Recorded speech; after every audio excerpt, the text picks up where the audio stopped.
बिस्मिल्लाहिर्रहमानिर्रहीम।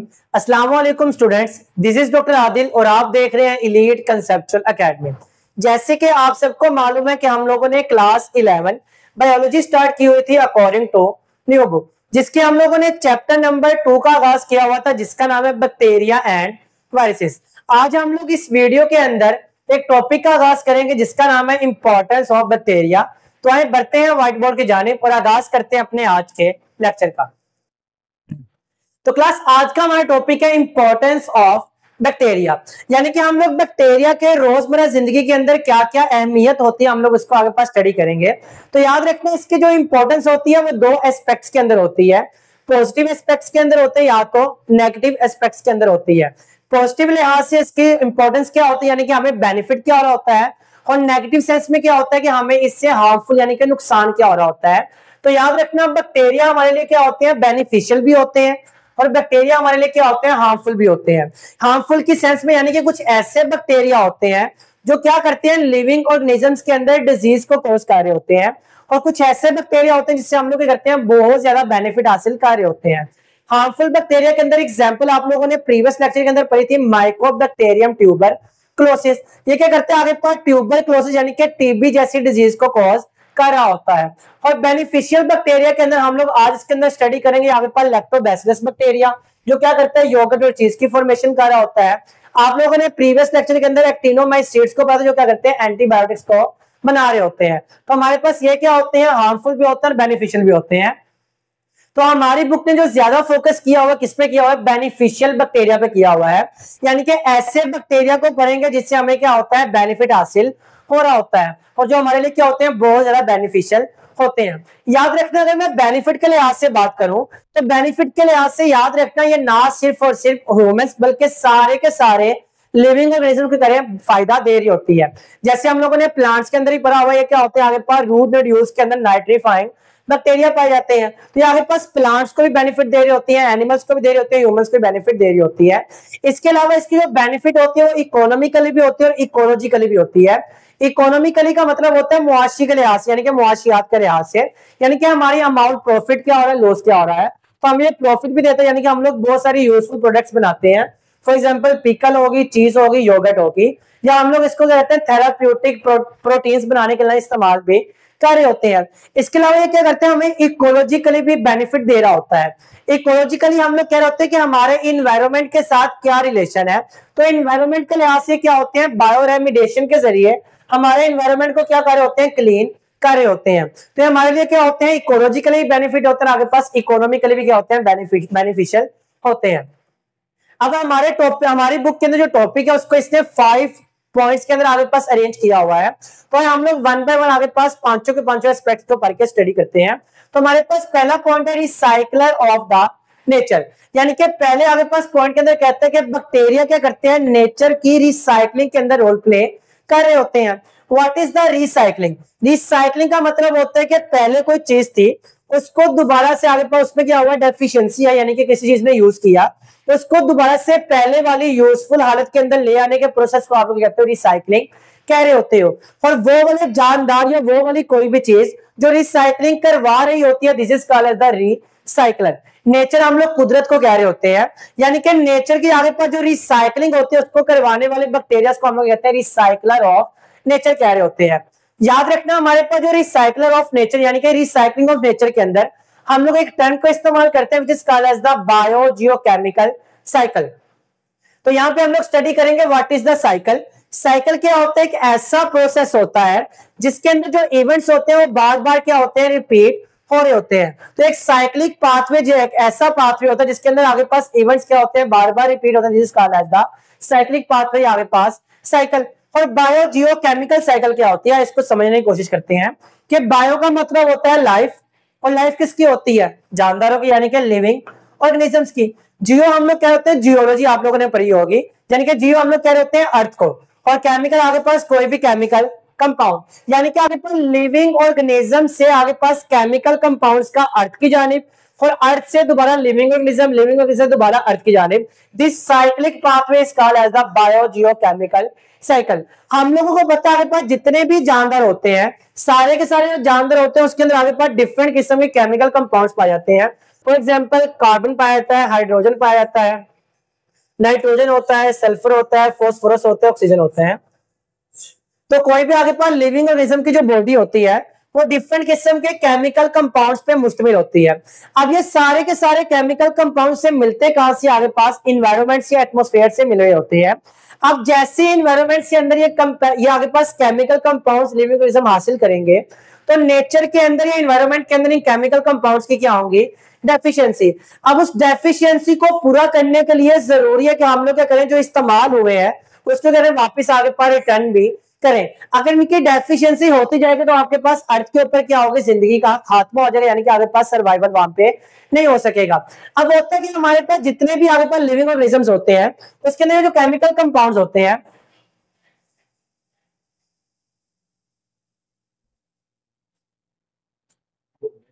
कुछ नहीं, तो क्लास होता है कि हमारे पास एक साइकिल चलती है जो क्या कर रही होती है, न्यूट्रिएंट्स को मूव करवा रही होती है from earth towards the living organism, from living organism to the earth. This is called as the biochemical cyclic pathway. अब क्लास होता है कि यहाँ से हमारे पास अर्थ यानी कि जानवर क्या करते हैं, अर्थ से केमिकल कंपाउंड लेते हैं, लेकिन वो वाले लिविंग ऑर्गेनिजम्स जो क्या करते हैं, आगे पास डेड हो जाते हैं, डिके हो जाते हैं, वो सारे के सारे आगे पास जो जानवर होते हैं उनके अंदर जितने भी केमिकल कंपाउंड्स होते हैं वो डिफरेंट बैक्टीरिया के जरिए क्या करते हैं, दोबारा एनवायरनमेंट के अंदर दाखिल हो रहे होते हैं। और ये जो पूरा एक साइक्लिक पाथवे होता है, this cyclic pathway is called as the biogeochemical cycle. अरे बायोजियोकेमिकल साइकिल क्या करती है, न्यूट्रिएंट्स को रिटर्न कर रही होती है, यानी कि नेचर के अंदर क्या करती है, रिसाइकलिंग कर रही होती है। अब याद रखना बायोजियोकेमिकल साइकिल के अंदर ऐसा पाथवे जिसके अंदर कार्बन मूव कर रहा होता है, this is called as the carbon cycle. अगर नाइट्रोजन मूव कर रहा होगा from earth to the living organism, from living organism to the earth, this is called as the nitrogen cycle. अगर सल्फर मूव करेगा तो आगे पास सल्फर साइकिल होगी। इस तरह हम लोग कहते हैं डिफरेंट किस्म की टाइप्स होती है बायोजियोकेमिकल साइकिल्स की। आगे हम लोग डिफरेंट किस्म के बैक्टीरिया को स्टडी करते हैं जो क्या करते हैं बायोजियोकेमिकल साइकिल के अंदर या रिसाइकलिंग के अंदर क्या होता है, अपना रोल प्ले कर रहे होते हैं। तो सबसे पहले नंबर पे आता है नाइट्रीफाइंग बैक्टीरिया। नाइट्रीफाइंग बैक्टीरिया क्या होते हैं, ऐसे बैक्टीरिया जो क्या करते हैं, नाइट्रोजन को नाइट्राइड या नाइट्रेट के फॉर्म के अंदर कन्वर्ट कर रहे होते हैं, this is called the nitrifying bacteria. हम लोगों को पता है कि नेचर के अंदर जो एटमॉस्फेयर है, एटमॉस्फेयर के अंदर जो नाइट्रोजन होते हैं वो कितनी होती है, 79% होती है, यानी कि इतनी ज्यादा आगे पास नाइट्रोजन मौजूद होती है। लेकिन उसके बावजूद भी हम लोग कहते हैं कि हमारे प्लांट्स के अंदर क्या होती है, नाइट्रोजन की डेफिशिएंसी हो जाती है। तो एटमॉस्फेयर के अंदर इतनी ज्यादा नाइट्रोजन हो लेकिन उसके बावजूद भी प्लांट्स के अंदर क्या हो, नाइट्रोजन की डेफिशिएंसी हो जाती है, जिसके तहत हमारे जो फार्मर्स होते हैं वो क्या करते हैं, फर्टिलाइजर्स का इस्तेमाल कर रहे होते हैं। हम क्योंकि इसकी रीजन ये होती है कि जितने भी लिविंग ऑर्गेनिज्म होते हैं सिवाय चंद बैक्टीरिया के, वो क्या करते हैं, आगे पास नाइट्रोजन को N2 की फॉर्म के अंदर कभी भी यूटिलाइज नहीं कर रहे होते। उनको नाइट्रोजन की यूटिलाइजेशन के लिए नाइट्रोजन को सबसे पहले या तो नाइट्राइट की या तो नाइट्रेट की फॉर्म के अंदर क्या करना पड़ता है, कन्वर्ट करना पड़ता है। अब ये कुदरत ने आगे पास ये सारा का सारा निजाम चलाने के लिए कुछ बैक्टीरिया बनाए हुए हैं, this bacteria is called as the nitrifying bacteria. ये जो नाइट्रीफाइंग बैक्टीरिया होते हैं ऐसे बैक्टीरिया होते हैं जो क्या करते हैं, नाइट्रोजन को N2 की फॉर्म से नाइट्राइड या नाइट्रेट की फॉर्म के अंदर कन्वर्ट कर रहे होते हैं। अब जारी बात है अगर मैं इन्वायरमेंट या एटमॉस्फेयर से नाइट्रोजन को एटमॉस्फेयर से आगे पास यूज करता जाऊंगा, लिविंग ऑर्गेनिजम्स के अंदर दाखिल करता जाऊंगा, तो एटमॉस्फेयर के अंदर नाइट्रोजन का लेवल क्या हो जाएगा, कम हो जाएगा। तो एक लेवल इतना आएगा कि इतनी नाइट्रोजन कम हो जाएगा, आगे पास सारा इकोसिस्टम क्या हो जाएगा, अनबैलेंस हो जाएगा। तो इसके इकोसिस्टम को बैलेंस रखने के लिए हमारे पास एक और डिफरेंट ग्रुप होता है बैक्टीरिया का, विच is called the denitrifying bacteria. Nitrifying nitrogen को N2 को नाइट्राइड या नाइट्रेट की फॉर्म के अंदर कन्वर्ट करें, डी का मतलब होता है ऑपोजिट। तो डीनाइट्रिंग बैक्टीरिया क्या होता है, आगे पास क्या करता है, नाइट्राइड या नाइट्रेट को N2 की फॉर्म के अंदर कन्वर्ट कर रहा होता है। और ये नाइट्रोजन जो होती है N2 की फॉर्म के अंदर क्या करते हैं, दोबारा से एटमॉस्फेयर के अंदर चले जाती है। तो एटमॉस्फेयर के अंदर नाइट्रोजन का लिविंग ऑर्गेनिज्म से दोबारा क्या होता है, एटमॉस्फेयर के अंदर, this is called the nitrogen cycle. और इससे क्या होता है, नाइट्रोजन रिसाइकिल हो जाती है, यानी कि हमारी नेचर क्या करते हैं, दोबारा से रिसाइकलिंग के प्रोसेस के अंदर आ जाती है। और ये जो आगे पास नाइट्रीफाइंग बैक्टीरिया होते हैं इसमें आगे पास एग्जांपल्स आ जाती है। फॉर एग्जाम्पल्स को याद करने के डिफरेंट आगे पास तरीके होते हैं। तो मैंने तो यूं याद की थी नान के नाम से, यानी कि नान हम लोग बहुत खाते हैं। तो नान से आगे पास एक नाइट्रोजन से बनता है नाइट्रोबैक्टर बैक्टीरिया, ए से बनता है एजोटोबैक्टीरिया, और आगे पास दूसरे एंड से बनता है नाइट्रोसोमनास बैक्टीरिया। तो हमारे पास ये 3 एग्जांपल होती है नाइट्रीफाइंग बैक्टीरिया की, जो कि नाइट्रोजन साइकिल के अंदर अपना रोल प्ले कर रहे होते हैं। इसके अलावा अगला ग्रुप आ जाता है डीकंपोजर्स का। डीकंपोजर्स क्या होता है? डीकंपोजर एक ऐसा ग्रुप होता है जो क्या करता है, डीकंपोज कर रहा होता है ऑर्गेनिक मैटर को। What is the organic matter? याद रखना जितने भी लिविंग ऑर्गेनिजम्स होते हैं सारे के सारे क्या होते हैं, ऑर्गेनिक मटेरियल से मिलकर बने हुए होते हैं। और ऑर्गेनिक मटेरियल के अंदर क्या होता है, कार्बन होती है, हाइड्रोजन होती है, ऑक्सीजन होती है, बहुत ज्यादा वाफिर मिकदार के अंदर पाई जाती है। अब वो सारे के सारे ऑर्गेनिक मटेरियल आगे पास लिविंग ऑर्गेनिज्म जो क्या होती है, डेड हो जाते हैं। अब डेड जैसे ही होते हैं तो आगे पास हक क्या बनता है कि इन्होंने क्या किया था, केमिकल कंपाउंड एटमॉस्फेयर से लिए थे, और मरने के बाद दोबारा ये क्या करें, एटमॉस्फेयर को न्यूट्रिएंट्स वापस करें ताकि क्या हो सके, हमारी नेचर रिसाइकल हो सके। तो कुदरत ने क्या किया हुआ है, एक और ग्रुप बनाया हुआ है कि वो सारे के सारे ऑर्गेनिक मैटर जो या तो डिके हो जाए या तो क्या हो जाए, डेड हो जाए, उनके अंदर जितने केमिकल कंपाउंड्स होते हैं उनको ब्रेक डाउन करके दोबारा क्या करते हैं, एटमॉस्फेयर के अंदर रिसाइकल करवा रहे होते हैं। तो this is called as the decomposers. आगे हमारे पास लास्ट में बात करते हैं रिसाइकलिंग के अंदर सियानोबैक्टीरिया की। तो सियानोबैक्टीरिया को हम लोग ब्लू ग्रीन एल्गी भी कह रहे होते हैं। What is this? This is the photosynthetic bacteria. Photosynthetic bacteria यानी कि इसके अंदर क्या होती है, फोटोसिंथेसिस हो रही होती है। और फोटोसिंथेसिस तुम लोगों ने पढ़ा होगा, ये एक ऐसा प्रोसेस होता है जिसमें प्लांट के अंदर क्या होता है, आपके पास किसी भी बैक्टीरिया के अंदर या एल्गी के अंदर एक ऐसा प्रोसेस जिसके अंदर कार्बन डाइऑक्साइड कंबाइन करती है किसके साथ, वाटर के साथ, और मिलके क्या बनाती है, ग्लूकोज, और साथ क्या रिलीज होता है, oxygen, in the presence of sunlight and chlorophyll. Major आपके पास क्लोरोफिल ए होता है, and this is called as the photosynthesis. तो फोटोसिंथेसिस के अंदर बाय प्रोडक्ट के तौर पे हमें क्या मिलता है, ऑक्सीजन, यानी कि O2 की फॉर्म के अंदर। और सियानोबैक्टीरिया क्या करते हैं, इस O2 को एनवायरनमेंट के अंदर रिलीज करते हैं ताकि ऑक्सीजन का लेवल आगे पास मेंटेन हो सके और लिविंग ऑर्गेनिज्म क्या करे, उसको रेस्पिरेशन के अंदर इस्तेमाल कर सके। तो ये था हमारे पास role of bacteria in the recycling of the nature. आगे हम लोग अपने सेकंड पॉइंट की जानी बढ़ते हैं, which is called as the makers of the useful product.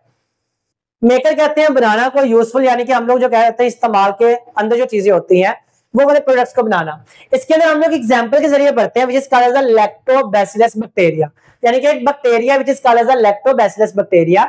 ये क्या करते हैं, हम लोग इसको इस्तेमाल कर रहे होते हैं in combination of the east and moulds. और ये दोनों के दोनों क्या है, फंजाई। और इन दोनों का इस्तेमाल करके हम लोग करते हैं डिफरेंट किस्म की फर्मेंटेड फूड बना रहे होते हैं। फर्मेंटेड फूड क्या होती है, ऐसी फूड जो हम लोग फर्मेंटेशन के रिजल्ट में हासिल कर रहे होते हैं। आप लोगों ने अपनी प्रीवियस क्लास के अंदर पढ़ा होगा कि फर्मेंटेशन क्या होती है, एनाएरोबिक रेस्पिरेशन को फर्मेंटेशन भी कह रहे होते हैं। और एनाएरोबिक रेस्पिरेशन या फर्मेंटेशन दो तरह की होती है, one is called as the alcoholic fermentation, other one is called as the lactic acid fermentation. इन दोनों के रिजल्ट में जो प्रोडक्ट बनते हैं उसे हम लोग कहते हैं फर्मेंटेड फूड कह रहे होते हैं। फॉर एग्जाम्पल अल्कोहल होगी, पिकल होगी, चीज होगी या योगर्ट होगी। This is called as the fermented food, जो हम लोग कैसे हासिल कर रहे होते हैं, by the use of the bacteria lactobacillus bacteria in combining with the yeast plus molds. इसके अलावा हम लोग आगे पास बैक्टीरिया को इस्तेमाल करके बहुत सारे इंडस्ट्रियल कंपाउंड्स बना रहे होते हैं जो हमें इंडस्ट्रीज के अंदर या एग्रीकल्चर के अंदर इस्तेमाल हो रहे होते हैं, यानी कि बेनिफिट दे रहे होते हैं। इसके अलावा हम लोग बहुत ज्यादा एंटीबायोटिक्स बनाते हैं। आप लोगों ने पढ़ा होगा आपके पास एक्टिनोमाइसिड्स के टॉपिक के अंदर, हम लोगों ने वहां पे भी इस चीज का तज़किरा किया था कि एक्टिनोमाइसिड्स के इस्तेमाल करते हुए हम लोग करते हैं हर साल तकरीबन 150 डिफरेंट टाइप्स ऑफ एंटीबायोटिक्स हासिल कर रहे होते हैं। और एंटीबायोटिक्स क्या होती है, ऐसी ड्रग्स या ऐसी मेडिसिन होती है जिसको हम लोग बैक्टीरिया को किल करने के लिए इस्तेमाल कर रहे होते हैं। अभी हम लोगों ने बात की थी कुछ बैक्टीरिया क्या होते हैं, हार्मफुल होते हैं, डिजीज कोज कर रहे होते हैं। तो उन बैक्टीरिया को किल करने के लिए जो मेडिसिन इस्तेमाल की जाती है, this is called as the antibiotic. तो हम लोग एंटीबायोटिक हासिल कर रहे होते हैं। इसके अलावा फॉर मेकिंग लेदर गुड्स, यानी कि जो चमड़े की आगे पास अशिया होती हैं, लेदर हम लोग चमड़े को कह रहे होते हैं, तो उसकी जो अशिया होती है उसको बनाने के लिए हम लोग बैक्टीरिया को इस्तेमाल कर रहे होते हैं। हकीकत में जो लेदर होती है आगे पास ये किससे बनती है, एनिमल्स की स्किन से बनती है, यानी कि हम लोग खाल से बन रही होती है। तो एनिमल स्किन को लेदर के अंदर कन्वर्ट करने के अंदर क्या होते हैं, बहुत सारे बैक्टीरिया इस्तेमाल हो रहे होते हैं। तो ये था हमारे पास role of bacteria in making the useful products. आगे हमारे पास थर्ड नंबर पे आता है इन्वायरमेंटल क्लीनर। इन्वायरमेंटल क्लीनर यानी कि नाम से जाहिर हो रहा होगा कि कुछ ऐसे बैक्टीरिया होते हैं जो क्या कर रहे होते हैं, इन्वायरमेंट को क्लीन करने के अंदर रोल प्ले कर रहे होते हैं। इसके अंदर हम लोग एक टर्म को इस्तेमाल कर रहे होते हैं which is called as the bioremediation. Bio हम लोग कह रहे होते हैं लाइफ को, और लाइफ किसकी होती है, लिविंग ऑर्गेनिजम्स की।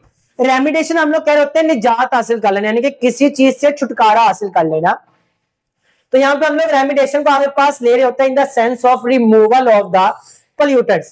पोल्यूटेंट्स क्या होते हैं, ऐसे केमिकल कंपाउंड्स होते हैं जो हमारे इन्वायरमेंट को आलूदा कर रहे होते हैं, यानी कि पोल्यूट कर रहे होते हैं।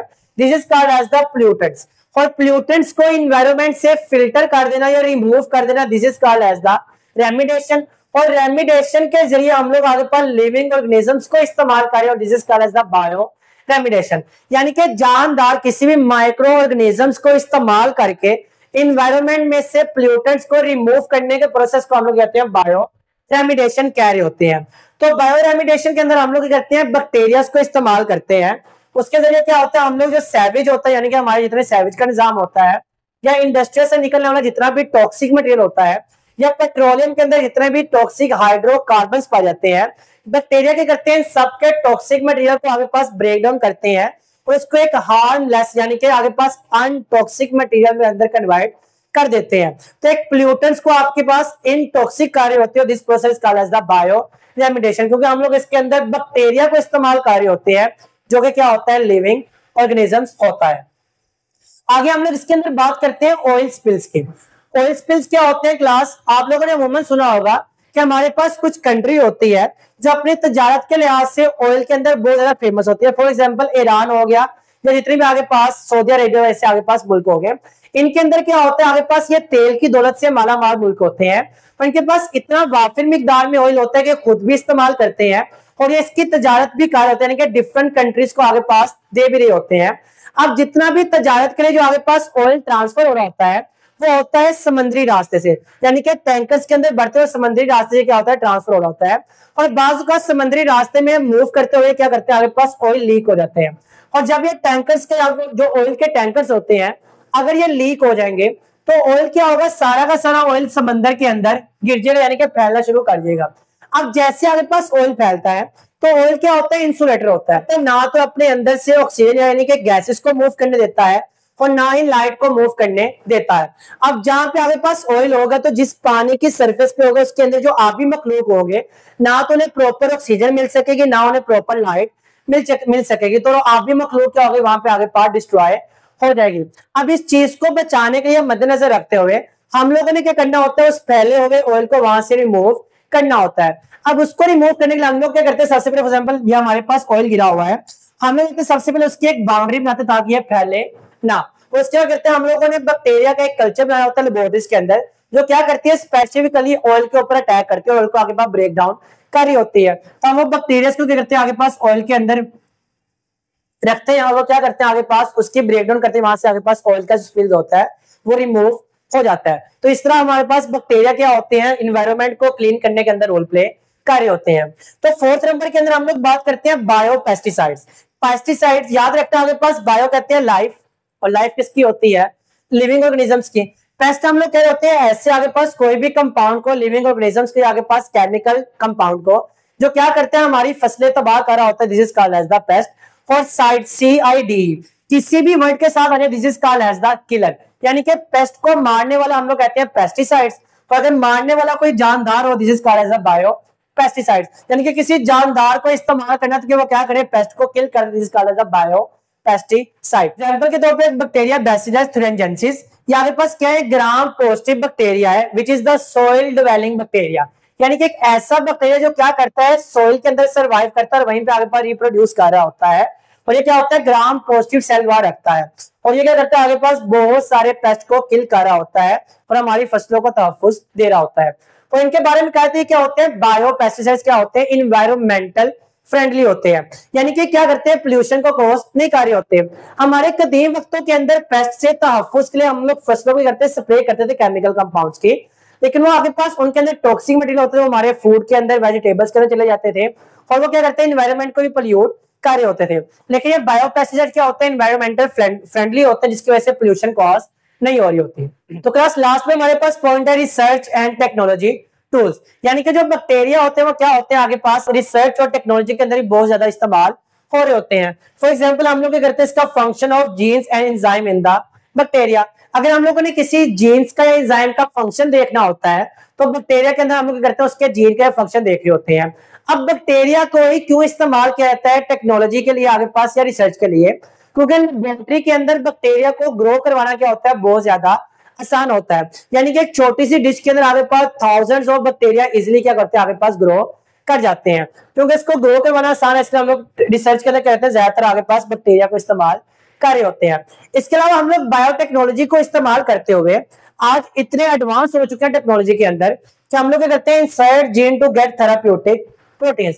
हम लोग क्या करते हैं, अपनी आगे पास मर्जी का यानी कि इंटरेस्ट का जीन लेते हैं, उसको आइसोलेट करते हैं और इसको इंसर्ट कर देते हैं किसी भी बैक्टीरिया के अंदर, ताकि हम लोग उस बैक्टीरिया से क्या बना सके, अपना थेराप्यूटिक प्रोटीन्स बना सके। थेराप्यूटिक प्रोटीन्स क्या होती है, ऐसी प्रोटीन्स होती है जो किसी भी डिजीज के ट्रीटमेंट के लिए इस्तेमाल हो रही होती है। एग्जाम्पल के तौर पे आ जाती है इंसुलिन, ग्रोथ हार्मोन या एंटीबायोटिक्स। ये सारे के सारे हम लोग इस्तेमाल कर रहे होते हैं किसी भी डिजीज को क्योर करने के लिए, ट्रीटमेंट के लिए, और वो कहां से हासिल हो रही होती है, बैक्टीरिया से हासिल हो रही होती है। इसके अलावा हम लोग बहुत ज्यादा आगे पर रिसर्च के अंदर इसको इस्तेमाल कर रहे होते हैं। तो ये था हमारा आज का टॉपिक, जिसके अंदर हम लोगों ने इंपॉर्टेंस ऑफ बैक्टीरिया को स्टडी किया। मिलते हैं अगले लेक्चर में अगली वीडियो के साथ, तब तक के लिए अल्लाह।